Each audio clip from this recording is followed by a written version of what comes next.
رسول اللہ صلی اللہ تعالیٰ علیہ وسلم نے ارشاد فرمایا، دو شخص کے درمیان محبت کے لیے نکاح جیسی کوئی چیز نہیں دیکھی گئی ہے۔ حضرت جابر بن عبداللہ رضی اللہ تعالیٰ عنہما نے حدیث بیان کیا کہ رسول اللہ صلی اللہ تعالیٰ علیہ وسلم ایک انصاری خاتون حضرت ام سائب یا حضرت ام مسیب رضی اللہ تعالیٰ عنہ کے یہاں تشریف لے گئے۔ آپ صلی اللہ تعالیٰ علیہ وسلم نے ارشاد فرمایا، ام سائب یا ام مسیب تمہیں کیا ہوا ہے؟ کیا تم شدت سے کانپ رہی ہو؟ انہوں نے کہا، بخار ہے، اللہ تعالیٰ اس میں برکت نہ دے۔ آپ صلی اللہ تعالیٰ علیہ وسلم نے ارشاد فرمایا، بخار کو برا نہ کہو، کیونکہ یہ آدم کی اولاد کے گناہوں کو اس طرح دور کرتا ہے جس طرح بھٹی لوہے کے جنگ کو دور کرتی ہے۔ نبی کریم صلی اللہ تعالیٰ علیہ وسلم نے ارشاد فرمایا، جب تم میں سے کوئی شخص فوت ہوتا ہے تو ہر صبح اور شام اس کا عمل ٹھکانہ اس کے سامنے لایا جاتا ہے۔ اگر وہ جنت والوں میں سے ہے تو اہل جنت سے، اور اگر وہ دوزخ والوں میں سے ہے تو دوزخ میں سے اس کا ٹھکانہ اسے دکھایا جاتا ہے اور اس سے کہا جاتا ہے، تمہارا ٹھکانہ ہے، یہاں تک کہ اللہ تعالیٰ قیامت کے دن تجھے زندہ کر کے اس ٹھکانے تک لے جائے گا۔ سیدنا عمر بن الخطاب رضی اللہ تعالیٰ عنہ نے فرمایا، اے لوگو، اللہ کے بندوں کے دلوں میں اللہ کی نفرت پیدا نہ کرو۔ پوچھا گیا، یہ کیسے ہے؟ فرمایا، ایک آدمی لوگوں کا امام بن کر اتنی لمبی نماز پڑھائے کہ لوگ بغض نفرت کرنے لگے، اور لوگوں کی نصیحت کے لیے تقریر کرنے بیٹھے تو اتنی لمبی تقریر کرے کہ لوگ بغض نفرت کرنے لگے۔ حضرت جویریہ رضی اللہ تعالیٰ عنہا سے روایت ہے کہ نبی کریم صلی اللہ تعالیٰ علیہ وسلم صبح فجر کی نماز پڑھنے کے بعد صبح سویرے ان کے یہاں سے باہر تشریف لے گئے۔ اس وقت وہ اپنی نماز پڑھنے والی جگہ میں تھی۔ پھر دن چڑھنے کے بعد آپ صلی اللہ تعالیٰ علیہ وسلم ان کے پاس واپس تشریف لائے تو اسی طرح بیٹھی ہوئی تھی۔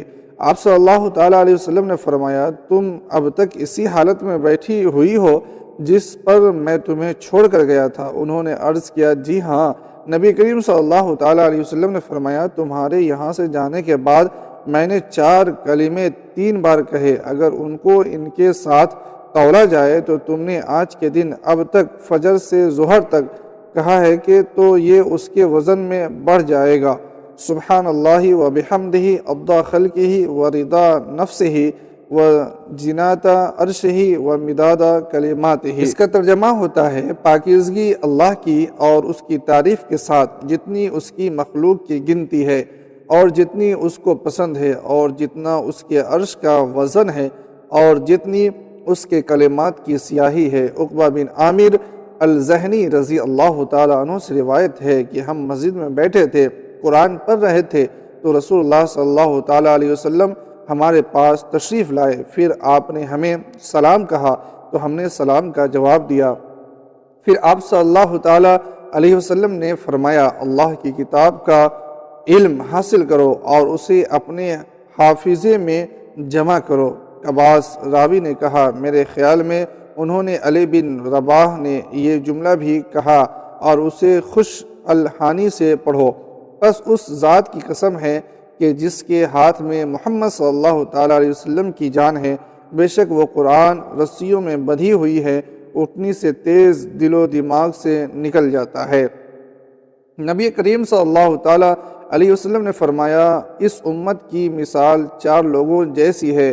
وہ شخص جس کو اللہ نے مال اور علم عطا کیا تو وہ اپنے علم کے مطابق اپنے مال میں تصرف کرتا رہا اور اس کو حق کے راستے میں خرچ کرتا رہا۔ ایک وہ شخص ہے جس کو اللہ تعالیٰ نے علم دیا اور مال نہ دیا تو وہ کہتا ہے کہ اگر میرے پاس اس شخص کی طرح مال ہوتا تو میں بھی ایسے ہی کرتا جیسے یہ کرتا ہے۔ رسول اللہ صلی اللہ تعالیٰ علیہ وسلم نے فرمایا، تو یہ دونوں اجر میں برابر ہیں۔ اور ایک شخص ایسا ہے جس کو اللہ تعالیٰ نے مال دیا لیکن علم نہیں دیا، وہ اپنے مال میں غلط روش اختیار کرتا ہے، ناحق خرچ کرتا ہے۔ اور ایک شخص ایسا ہے جس کو اللہ نے نہ علم دیا اور نہ مال، تو وہ کہتا ہے، کاش میرے پاس اس آدمی کی جیسا مال ہوتا تو میں اس تیسرے شخص کی طرح کرتا، یعنی ناحق خرچ کرتا۔ رسول اللہ صلی اللہ تعالیٰ علیہ وسلم نے فرمایا، تو یہ دونوں گناہ میں برابر ہیں۔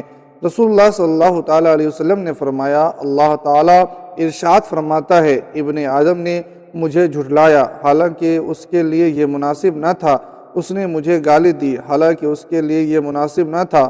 اس کا مجھے جھٹلانا تو یہ ہے کہ وہ کہتا ہے کہ میں اسے دوبارہ زندہ کرنے پر قادر نہیں ہوں، اور اس کا مجھے گالی دینا یہ ہے کہ میرے لیے اولاد بتاتا ہے۔ میری ذات اس سے پاک ہے کہ میں اپنے لیے بیوی یا اولاد بناؤں۔